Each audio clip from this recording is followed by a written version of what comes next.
Hello friends, good evening. Reema Bharat के online classes में आप सभी लोगों का स्वागत है। फ्रेंड्स, हम पुनः उपस्थित हैं और क्लास को कंटिन्यू करेंगे। आज का जो टॉपिक है, आज हम लोग बात करेंगे कलिंग के इतिहास पर और ख़ासकर चर्चा होगी कलिंग के महानतम शासक खारवेल की। कलिंग के महानतम शासक खारवेल की चर्चा आज होगी। अगर हम कलिंग की अवस्थिति की बात करें तो कलिंग महानदी तथा गोदावरी नदियों के बीच में स्थित है। महानदी तथा गोदावरी नदियों के बीच में कलिंग, प्राचीन काल में कलिंग एक महाजनपद या कलिंग एक प्रांत के रूप में हुआ करता था। और यह अगर वर्तमान में इसके विस्तार की बात करें या इसकी अवस्थिति की बात करें तो वर्तमान में पूरा जो उड़ीसा वाला भूभाग है, ये वाला जो क्षेत्र देखेंगे तो वर्तमान में पूरा उड़ीसा वाला जो भूभाग है तथा उत्तरी आंध्र प्रदेश, उड़ीसा पूरा उड़ीसा तथा उत्तरी आंध्र प्रदेश और उत्तरी आंध्र प्रदेश के अलावा छत्तीसगढ़ तथा पश्चिम में अमरकंटक तक फैला हुआ था कलिंग क्षेत्र। कलिंग की ही बात आज करेंगे। अगर कलिंग की बात करेंगे तो महाजनपदों के समय आप देखेंगे तो भारत में 16 महाजनपद थे और 16 महाजनपदों में बुंदेलखंड वाले क्षेत्र में एक चेदी महाजनपद हुआ करता था, जिसकी राजधानी थी शुक्तिमती। तो चेदी की ही एक शाखा, ऐसी मान्यता है कि चेदी की ही एक शाखा जो है पूर्व की तरफ गई और वो कलिंग में जाकर के बस गई और आगे चल करके वही चेदियों ने कलिंग में एक चेदी अथवा महामेघवाहन वंश की स्थापना की। लेकिन ये बाद की घटना है, हालांकि उससे पहले हम कलिंग के इतिहास के बारे में थोड़ा सा चर्चा करेंगे। अगर कलिंग की बात करेंगे तो कलिंग को पहली बार मगध में विलय करने का जो श्रेय जाता है वह महापद्म नंद को जाता है। महापद्म नंद वंश का एक महत्वपूर्ण पावरफुल शासक था, जिसने संपूर्ण उत्तर भारत में एक छत्र शासन कायम किया। वो महापद्म नंद था और महापद्म नंद ने कलिंग के शासक को पराजित करके उसने कलिंग को मगध में विलय कर लिया। और ऐसा माना जाता है कि उसने वहाँ पर एक नहर निकलवाई तथा वहाँ से उसने एक जैन प्रतिमा उठा करके वो मगध में ले आया था। तो इसके बाद देखेंगे आगे चल करके, चूँकि नंद वंश के बाद फिर मौर्य वंश की स्थापना होती है और मौर्य वंश में देखेंगे तो चंद्रगुप्त मौर्य के समय तक माना जाता है कि कलिंग जो क्षेत्र था वह मौर्य साम्राज्य में ही था या मगध में ही शामिल था। मगध से वो पृथक नहीं था कलिंग चंद्रगुप्त मौर्य के समय। लेकिन बिंदुसार के समय ऐसा माना जाता है कि बिंदुसार के समय कलिंग अपने आप को स्वतंत्र घोषित कर लिया था। कलिंग स्वतंत्र हो गया था, पृथक हो गया था। और फिर आगे चल करके जो टाइम पीरियड आता है भारत में वह सम्राट अशोक का शासनकाल प्रारंभ होता है। और सम्राट अशोक 269 बीसी में उनका राज्याभिषेक हुआ और 269 बीसी में सम्राट अशोक के राज्याभिषेक के 8वें वर्ष उन्होंने कलिंग पर एक चढ़ाई की, जिसे कलिंग के युद्ध के नाम से जाना जाता है। 261 बीसी में उन्होंने कलिंग का युद्ध लड़ा और इस बात का उल्लेख जो है अशोक के 13वें शिलालेख में किया गया है। अशोक के 13वें शिलालेख में कलिंग विजय का उल्लेख किया गया है और उन्होंने कलिंग पर आक्रमण किया और भीषण नरसंहार हुआ। भीषण नरसंहार में कलिंग में 1 लाख लोग मारे गए तथा 1.5 लाख लोग बंदी बनाए गए। ऐसा माना जाता है कि कलिंग के युद्ध में महिलाओं और बच्चों ने भी भाग लिया था और जिसमें बड़े पैमाने पर नरसंहार हुआ। और कहा जाता है कि यही भीषण नरसंहार ने सम्राट अशोक के हृदय को परिवर्तित कर दिया और यहीं से उन्होंने युद्ध घोष को त्याग करके धर्म घोष को अपना लिया। संभवतः माना जाता है कलिंग पर आक्रमण करने का, अशोक का कलिंग पर आक्रमण करने के पीछे 2 वजह बताई जाती है। कौटिल्य ने अपने अर्थशास्त्र में उल्लेख किया है, चूँकि कलिंग जो था वो प्राचीन काल में हाथियों के लिए बहुत ज़्यादा फेमस था और प्राचीन काल में हाथी जो थे वह मगध के शासक हाथियों को पकड़ करके प्रशिक्षित करके उनसे सैन्य सेवाएं लेते थे। और यही वजह है कि मगध के शासक जो थे उस समय सबसे ताकतवर माने जाते थे और इस वजह से जो है अशोक ने वहाँ से कलिंग से हाथियों प्राप्त करने की वजह से वहाँ पे आक्रमण किया था। जबकि प्लिनी कहता है कि चूँकि कलिंग जो क्षेत्र है वो उड़ीसा वाला भूभाग वह दक्षिण पूर्व एशिया के साथ कहीं न कहीं वाणिज्य और व्यापारिक दृष्टि से महत्वपूर्ण था। वाणिज्यिक और व्यापारिक दृष्टि से जो है महत्वपूर्ण था दक्षिण पूर्व एशिया के साथ कनेक्ट होने के लिए। इस वजह से उसने जो है वहाँ पर कलिंग पर आक्रमण किया था। तो ये तो हो गई अशोक की बात। लेकिन जब मौर्य साम्राज्य जैसे धीरे धीरे सम्राट अशोक की मृत्यु के बाद फिर मौर्य साम्राज्य का पतन होना प्रारंभ हो गया। उनके उत्तराधिकारी उतने योग्य नहीं हुए कि वो पूरे भारत में अपना एक छत्र शासन कायम कर सके, और फिर से वही टाइम पीरियड प्रारंभ होता है मौर्योत्तर काल का। और मौर्योत्तर काल के टाइम पीरियड के समय देखेंगे तो फिर आगे चल करके कलिंग अपने आप को स्वतंत्र कर लेता है। कलिंग अपने आप को स्वतंत्र कर लेता है और कलिंग के स्वतंत्र होने के बाद कलिंग पर एक राजवंश का उदय होता है जिसे कलिंग का चेदी वंश अथवा महामेघवाहन वंश के नाम से जाना जाता है। कलिंग का चेदी वंश अथवा महामेघवाहन वंश के नाम से जाना जाता है। हालांकि सम्राट अशोक ने प्रशासनिक दृष्टि से कलिंग को दो भागों में विभाजित किया था। कलिंग को दो भागों में विभाजित किया था, उत्तरी कलिंग और दक्षिणी कलिंग। उत्तरी कलिंग की राजधानी उन्होंने तोसली को बनाया था, जबकि दक्षिणी कलिंग की राजधानी जौगढ़ को बनाया था। इसके बाद जो है आगे चल करके देखेंगे तो मौर्य साम्राज्य के पतन के बाद मौर्योत्तर काल प्रारंभ होता है। मौर्योत्तर काल में अपने आप को आगे चल करके वह स्वतंत्र घोषित कर लेता है कलिंग महाजनपद। और कलिंग आगे चल करके कलिंग पर एक नए साम्राज्य की स्थापना हुई, एक नए वंश की स्थापना हुई जिसे महामेघवाहन वंश अथवा चेटी वंश के नाम से जाना जाता है, जिसका संस्थापक महामेघवाहन वंश का जो संस्थापक था वह महामेघवाहन वंशी था, जिसे चेटी वंश के नाम से भी जाना जाता है। जो चेदी 16 महाजनपदों में जो बुंदेलखंड वाले क्षेत्र में चेदी महाजनपद था, उन्हीं का जो है एक ग्रुप आकर के वह कलिंग में बस गया था। उन्होंने आगे चल करके चेदी वंश की स्थापना की, जिसे महामेघवाहन वंश के नाम जाना जाता है। जो महामेघवाहन वंश का तीसरा शासक जो था वह खारवेल था। खारवेल, कलिंग शासक खारवेल इतिहास में, प्राचीन भारतीय इतिहास में वह एक महत्वपूर्ण शासक है, वह एक पावरफुल शासक है। हालांकि उसके बारे में जानकारी बहुत कम प्राप्त है, लेकिन मात्र एक छोटे से कार्यकाल में उसने भारत में वो कारनामे कर दिए जो बड़े बड़े शासक बड़े बड़े कार्यकाल में भी नहीं कर पाते हैं। इनके बारे में भी हम पूरा डिटेल से चर्चा करेंगे। जैसा कि आप मैप में देख रहे हैं, डायग्राम बना हुआ है कलिंग का चेदी राजवंश या महामेघवाहन वंश। और हम बात करेंगे किसकी, स्पेशली जो बात होगी अब वह कलिंग शासक खारवेल, कलिंग का तीसरा शासक था। यानी कि कलिंग का खारवेल का जो महामेघवाहन वंश जो थे वह खारवेल के यानी कि तीसरे वंशज थे। खारवेल के तीसरे वंशज कौन थे, या खारवेल के पितामह थे। खारवेल के पितामह कौन थे, महामेघवाहन, जिन्हें महामेघवाहन वंश का संस्थापक भी माना जाता है। इसके बारे में प्रारंभिक जीवन, खारवेल के बारे में प्रारंभिक जीवन के बारे में हम देखेंगे। फिर कलिंग शासक खारवेल की उपलब्धियों के बारे में देखेंगे। फिर इसके बाद धर्म तथा धार्मिक नीति, कलिंग शासक खारवेल के धर्म तथा इनकी धार्मिक नीति के बारे में देखेंगे। इनका निर्माण के बारे में देखेंगे तथा इनका मूल्यांकन हम करेंगे। अगर आप देखेंगे तो कलिंग शासक खारवेल के बारे में जो एक मात्र जानकारी प्राप्त होती है वह खारवेल के हाथी गुम्फा अभिलेख से प्राप्त होती है। हाथी गुम्फा अभिलेख से प्राप्त होती है, जो उड़ीसा के उदयगिरी पहाड़ियों से प्राप्त हुआ था। हालांकि उसमें डेट का उल्लेख नहीं है, तिथिरहित अभिलेख है।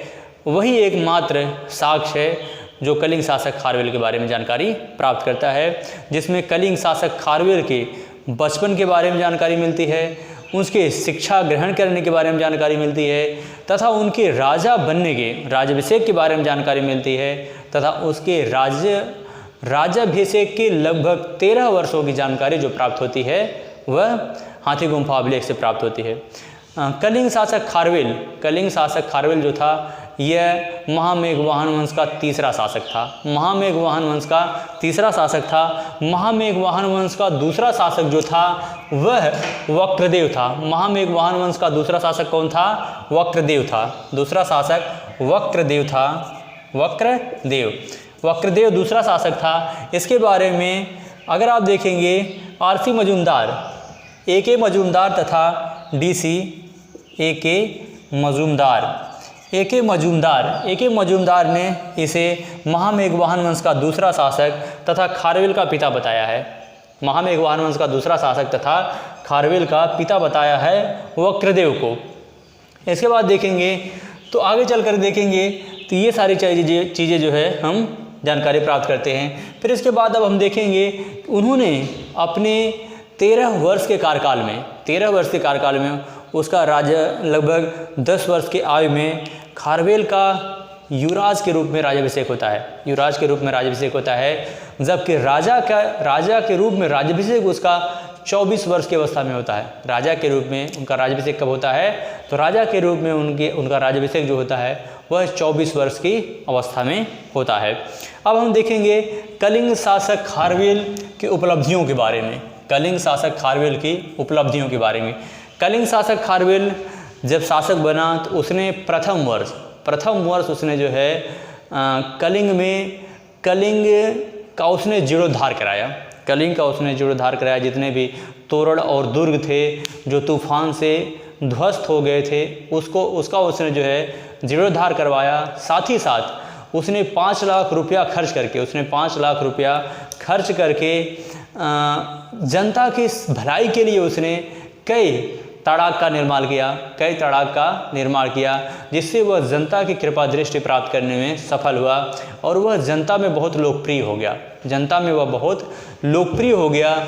इसके बाद उसने अपने शासन के दूसरे वर्ष जब कलिंग शासक खारवेल कलिंग पर शासन कर रहा था तो उसी समय महाराष्ट्र वाले क्षेत्र में सातवाहनों का उदय हुआ था। सातवाहन महाराष्ट्र वाले भूभाग में शासन कर रहे थे और कलिंग शासक खारवेल के समकालीन ही सतकर्णी प्रथम भी शासन कर रहा था। हालांकि सतकर्णी प्रथम एक शक्तिशाली शासक था, सातवाहन वंश का वास्तविक संस्थापक भी था, लेकिन उसका कार्यकाल बहुत छोटा था। 2 ही वर्ष का उसका कार्यकाल था सतकर्णी प्रथम का। और सतकर्णी प्रथम कहा जाता है कि इसने अपने शासन के दूसरे वर्ष जब जनता की कृपा दृष्टि प्राप्त करने के बाद इसने एक विशाल सेना का गठन किया और विशाल सेना का गठन करके इसने पश्चिमोत्तर भारत की तरफ सैन्य अभियान किया। इसने जो है दूसरे वर्ष में सतकर्णी की उपेक्षा कर सतकर्णी का ख्याल न करते हुए, सतकर्णी की उपेक्षा करते हुए इसने दक्षिण में अपना सैन्य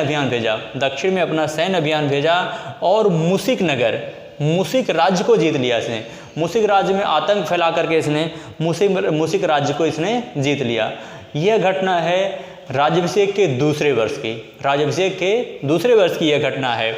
वहीं पर देखेंगे तो राज्याभिषेक के चौथे वर्ष की जो घटना है, इसने पश्चिम में अपना जो है सैन्य अभियान भेजा तथा इसने बरार के भोजकों को अपनी अधीनता स्वीकार कराई तथा खानदेश और अहमदनगर के रठिकों को अपनी अधीनता स्वीकार कराई। बरार के भोजकों को अपनी अधीनता स्वीकार कराई तथा खानदेश और अहमदनगर के रठिकों को इसने अपनी अधीनता स्वीकार कराई। यह खारवेल के चौथे वर्ष की घटना है। यह खारवेल के राज्याभिषेक के चौथे वर्ष की घटना है। पाँचवें वर्ष की घटना अगर बात करेंगे तो 5वें वर्ष में इसने कलिंग में तनसूल से एक नहर निकाली जिसके बारे में कहा जाता है कि इस नहर का उल्लेख पहली बार जो है मगध के शासक मगध का यानी नंद वंश का शासक महापद्म नंद जब कलिंग को विजित करके मगध में विलय किया था, तब उसने जो है कलिंग में एक नहर का निर्माण करवाया था। उसी नहर को इसने पुनः जो है राजधानी की तरफ ले गया। इसके बाद है इसने 7वें वर्ष इसने राजसू यज्ञ का आयोजन किया। इसने जो है 7वें वर्ष मगध पर आक्रमण किया और इस समय मगध पर देखेंगे तो मगध पर इस समय शासक जो था वो बृहस्पति मित्र था। मगध का शासक कौन था? मगध का शासक बृहस्पति मित्र था और उसने मगध पर आक्रमण किया और मगध के शासक बृहस्पति मित्र को इसने पराजित किया और मगध के शासक बृहस्पति मित्र को पराजित करके वहाँ से यह जैन प्रतिमा उठा लाया। वह जैन प्रतिमा उठा लाया जिस जैन प्रतिमा को महापद्म नंद ने 300 साल पहले कलिंग पर आक्रमण करके और यहाँ से कलिंग को पराजित करके और यहाँ से कलिंग से जैन प्रतिमा मगध उठा लाया था। पुनः जो है कलिंग शासक खारवेल ने मगध पर आक्रमण किया और वहाँ से उसने बृहस्पति मित्र को पराजित करके वहाँ से जैन प्रतिमा उठा लाया। इसके बाद देखेंगे तो ये हो गया 7वें वर्ष घटना। 8वें वर्ष खारवेल ने सैन्य अभियान किया उत्तर भारत में। 8वें वर्ष खारवेल ने उत्तर भारत में सैन्य अभियान किया तथा यवन राज्य को उसने आतंकित कर दिया। उत्तर भारत में सैन्य अभियान करके उसने यवन राजा को आतंकित कर दिया और यवन राजा भागकर उसने मथुरा में जाकर के शरण ली। मथुरा में भाग करके उसने शरण ली, जिसका उल्लेख जो है डेमेट्रियस प्रथम के रूप में किया जाता है। जिसका उल्लेख डेमेट्रियस प्रथम के रूप में किया जाता है। इसके बाद 10वें वर्ष, इसने राज्याभिषेक के 10वें वर्ष पुनः उत्तर भारत का सैन्य अभियान किया। इसने राज्याभिषेक के 10वें वर्ष पुनः उत्तर भारत का सैन्य अभियान किया। और 11वें वर्ष खारवेल ने सुदूर दक्षिण का सैन्य अभियान किया। 11वें वर्ष इसने सुदूर दक्षिण का यानी कि तमिल राज्यों में इसने सैन्य अभियान किया। और कहा जाता है कि तमिल राज्यों ने मिल करके एक संगठन बनाया, लेकिन उस संगठन को भेदने में खारवेल कामयाब हुआ। उस संगठन को भेद दिया। और इसके बारे में और कहा जाता है इसने मसूलीपट्टनम में गधों से हल चलवाया था। यह घटना उसके राज्याभिषेक के 11वें वर्ष की है। राज्याभिषेक के 12वें वर्ष में इसने 2 सैन्य अभियान किया। राज्याभिषेक के 12वें वर्ष इसने 2 सैन्य अभियान किया, एक उत्तर भारत में और एक दक्षिण भारत में। इसने अपने राज्याभिषेक के 12वें वर्ष 2 सैन्य अभियान किया।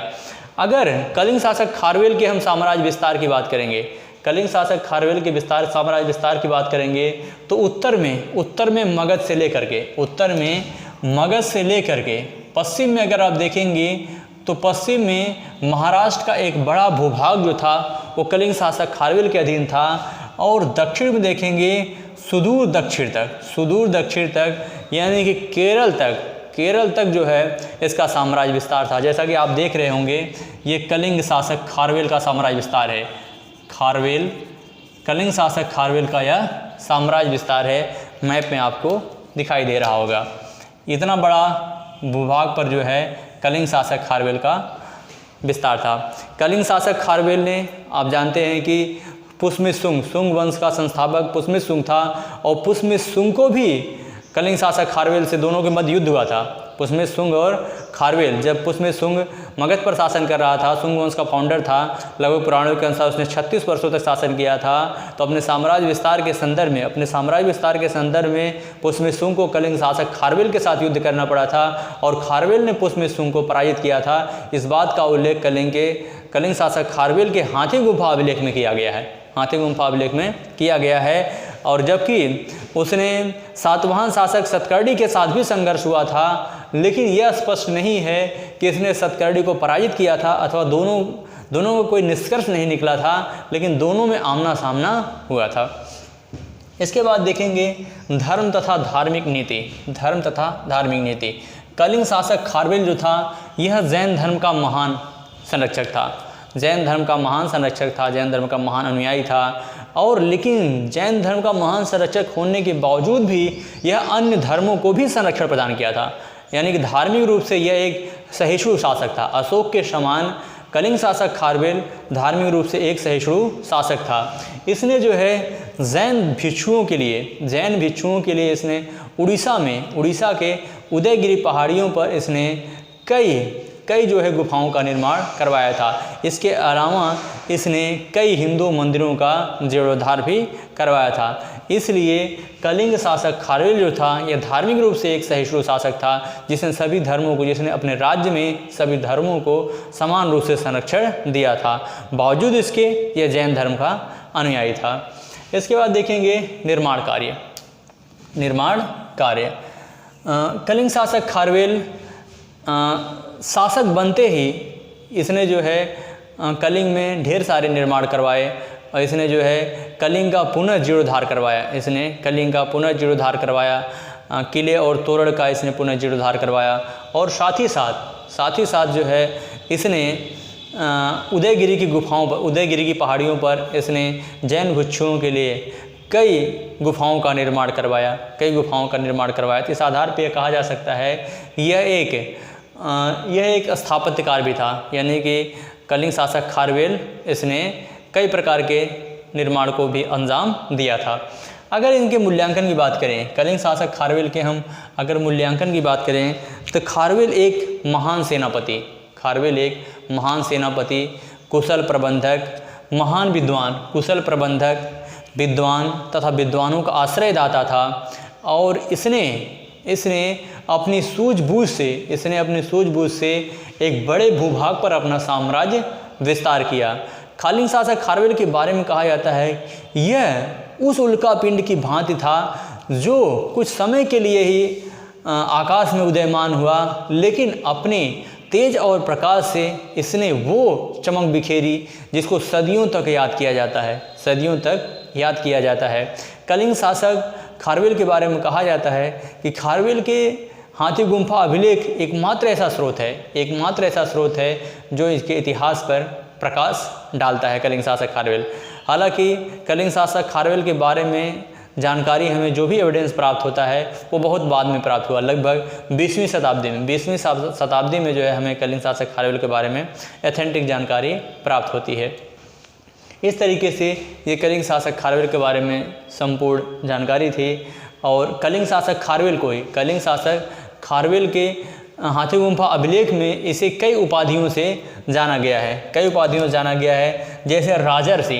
कलिंग शासक खारवेल को राजर्षि के नाम से भी जाना जाता है, राजर्षि की उपमा भी दी गई है। इसे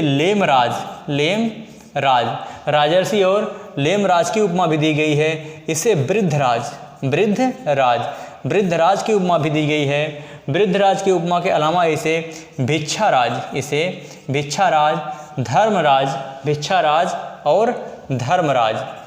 धर्मराज के अलावा इसे धर्म विजयराज,